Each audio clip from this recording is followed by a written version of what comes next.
Като аз съм зърнопроизводител, голям зърнопроизводител, но зърнопроизводител само не дава труд и работна ръка, за да мога и по този начин убивам региона.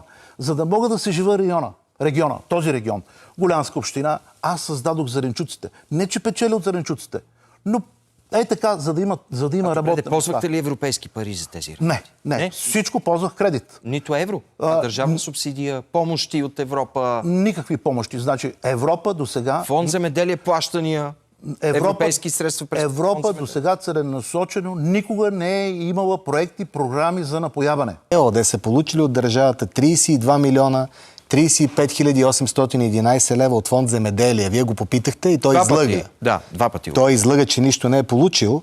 Директни плащания на помощ, обвързана подкрепа и програма за развитие на селските райони. Европейски пари за тези работи? Не. Всичко ползвах кредит. Нито евро? Държавна субсидия, помощи от Европа? Никакви помощи. Значи... С такива хора никога не мога да си говоря. Той се опитваше нещо да ме умилостивява в коридорите тук. Аз му казах, че Евелин Михайлов е измамник, с измамници меч не може да преговаря. Ще имате ли съюзници, господин Василев? Както и критикувам, както говоря истината, така съм бил обединително звено винаги срещу Борисов и Пеевски и в момента продължавам да бъда такова. Ние с всички си говорим. С такива хора никога не мога да си говоря.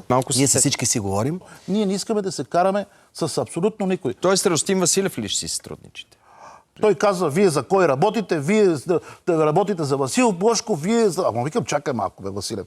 Ела се дни, дай да говорим като хората. Ние работиме за България, не работиме за никой. Нашата задача е да върнем България на хората. Защото в момента България е на олигарсите.